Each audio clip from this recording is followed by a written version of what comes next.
अब यार मुझे उन लोगों की भी समझ नहीं आती जो कहते हैं कि पैसों से खुशियां नहीं खरीदी जा सकती, पैसा ही सब कुछ नहीं होता। अबे भाई अगर तुझे पैसों से खुशी नहीं मिल रही तो अपनी जायदाद मेरे नाम कर दे, मैं तो बहुत खुश हो जाऊंगा। मतलब ऐसे ऐसे लोग भी ये वाली चुस मार रहे होते हैं कि पैसा ही सब कुछ नहीं होता, जिनसे अगर 1000 रुपए उधार मांग लो तो वो फौरन ऐसी शक्ल बना लेते हैं जैसे सांप सूंघ गया हो। और ऐसे दोगले लोगों को ना तो शर्म आती है और ना ही मौत। तो बस मेरा भी एक अमीर दोस्त था और वो अपने घर में बहुत नखरे दिखाता था और उसके घर वाले उसके नखरे उठाते भी थे। अब एक दिन उसने मेरे घर में कुत्तों वाली हालत देखकर मुझे एक मशवरा दिया कि तेरे घर वाले तेरे नखरे इसलिए नहीं उठाते क्योंकि तू उन्हें नखरे दिखाता ही नहीं है। फिर उसने मुझसे कहा कि 2 दिन घर वालों को नखरे दिखा, तीसरे दिन वो खुद तेरे नखरे उठाने लग जाएंगे। अब मैंने उसकी बात मानकर 2 दिन सही से नखरे दिखाए, तीसरे दिन अब्बा ने घर से ही बाहर निकाल दिया।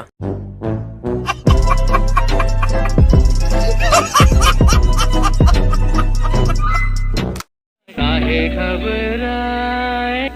घबराए, सर जो तेरा टकराए या दिल डूबा जाए, आजा प्यारे पास हमारे, काहे घबराए, काहे घबराए।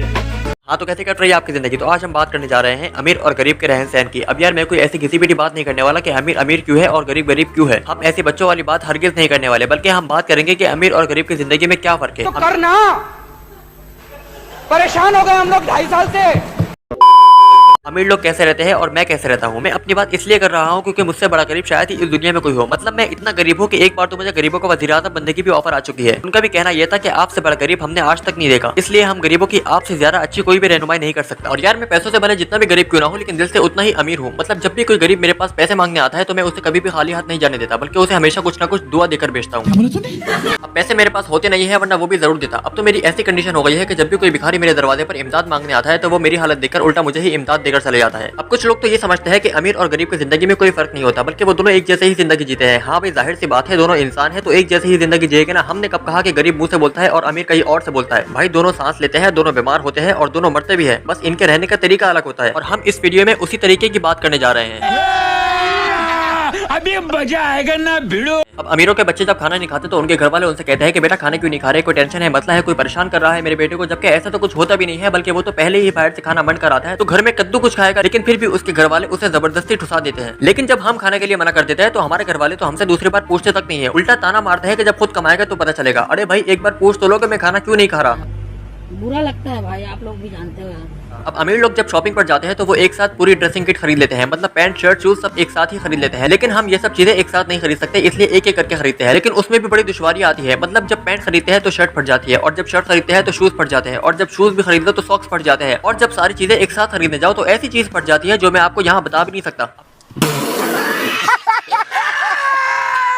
अब अमीरों को पॉकेट मनी इतनी ज्यादा मिलती है कि वो उनकी पॉकेट में भी नहीं आती। मतलब मुझे ये सोचकर बहुत अफसोस होता है कि जितनी मेरी 1 महीने की सैलरी है उतनी उन्हें पॉकेट मनी मिलती है। अब ऐसी बात बिल्कुल भी नहीं है कि हमें पॉकेट मनी कम मिलती थी, बल्कि हमें जो पॉकेट मनी मिलती थी उससे हम less, Curlies, dairy milk, KitKat, juice, jelly ये सब तो नहीं खरीद सकते थे। लेकिन हाँ उन पैसों से 2 एक्लियर आराम से आ जाती थी। क्या बात करता है यार।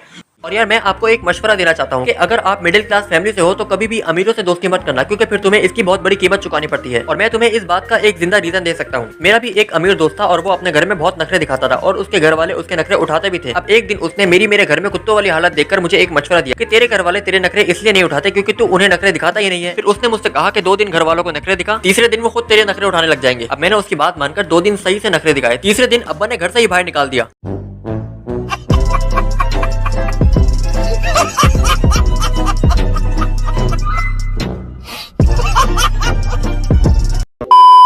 और उस दिन से ही मेरा वो अमीर दोस्त भी लापता है। आप लोगों को मैं एक भाइयों वाला मशवरा दे रहा हूँ कि अगर आप मिडिल क्लास फैमिली से हो तो कभी भी अपने अमीर दोस्त की बातों में आकर अपने घर में नखरे मत दिखाना, क्योंकि घर वाले हमारा मनहूस चेहरा देख लेते हैं, वही बहुत बड़ी बात है। तो फालतू में नखरे क्यों दिखाने। अब अमीरों के अब्बा अपने बच्चों को अपने बचपन की बिल्कुल जेन्युइन कहानी सुनाते हैं, जिस पर उनके बच्चे आसानी भरोसा भी कर लेते हैं। जैसे कि मेरी क्लास में 100 में से 60% नंबर आते थे और मेरा स्कूल मेरे घर से बहुत करीब था, लेकिन फिर भी मैं वैन में स्कूल जाया करता था। लेकिन हमारे अब्बा ने हमें जो अपने बचपन के किस्से सुनाए हैं वो उनके बचपन के किस्से नहीं, बल्कि हॉलीवुड की कोई मूवी लगती है। मतलब हर मिडिल क्लास लौंडे का बाप अपने बच्चों से ये कहता है कि मेरी क्लास में 100 में से 200 नंबर आते थे और मेरा स्कूल मेरे घर से 500 किलोमीटर दूर था और मैं रोजाना स्कूल पैदल जाता था। और रास्ते में एक बड़ा सा समंदर आता था जिसमें दर्जनों के हिसाब से मगरमच्छ खुले आम घूम रहे होते थे। फिर मैं उन मगरमच्छ के मुंह पर पैर रखता हुआ आगे बढ़ता था और फिर एक बहुत ऊंचा पहाड़ आता था जिसे पार करने में 1 घंटा लग जाता था। मतलब कुल मिलाकर हमारे अब्बा इतनी मुश्किलात का सामना करके स्कूल जाते थे। मेरा उनसे एक मासूमाना सवाल है कि आप पढ़ने जाते थे या फिर कोई किला फतह करने जाते थे। अब क्योंकि मैं अब्बा से फेस टू फेस की सवाल नहीं पूछ सकता, क्योंकि ऐसी बातों पर अब्बा छूटते साथ ही चमाट मारते हैं, इसलिए यहाँ पूछ रहा हूँ। और यार वैसे हमारे अब्बा हमें बिना किसी वजह के चंपे करा देते हैं। अब कल की ही बात है, मेरा अब्बा मुझे मोटिवेशन दे रहे थे कि बेटा मैं रात को जाकर मोमबत्ती की रोशनी में बैठकर पढ़ता था। अब मैंने कह दिया कि जब पढ़ने का इतना ही शौक था तो दिन में क्यों नहीं पढ़ते थे। अब यार मैंने तो बस एक बात कही थी जो मेरे दिमाग में चल रही थी बस, फिर तो अब्बा ने ऐसा चंपा मारा कि मैं सीधा पड़ोसी के घर पहुंच गया। अब यार अमीरों के अब्बा अपने बच्चों को डांटते भी बहुत नाजुक तरीके से है, मतलब जब इन्हें अपने बच्चों पर बहुत ज्यादा गुस्सा आ रहा होता है तब भी ये अपने बच्चों को सिर्फ शट अप बोलते हैं, और जब इनका अपने बच्चों को मारने का दिल करता है तो ये इतना हल्के से मारता है कि इनके बच्चों की भी हंसी निकल जाती है। उनके बच्चे भी अपने अब्बा से कहते होंगे कि तुमसे ना हो पाएगा।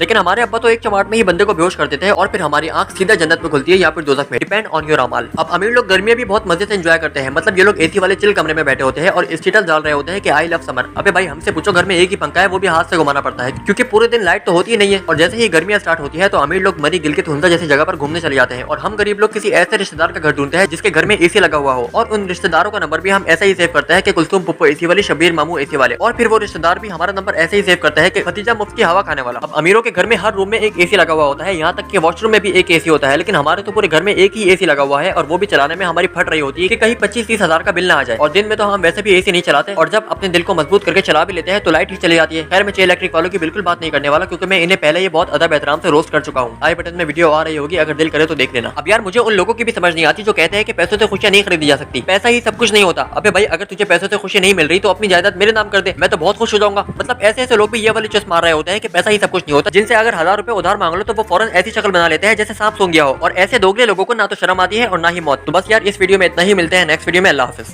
ITUSS की टोपी उसके सर पे ना रहे, हम गहराई है और ये मैं सिर्फ किनारे। हम गहराई है बेटा कोई 10 साल से, मैंने लिखे सिर्फ रियल लाइफ हाथ से। I'd say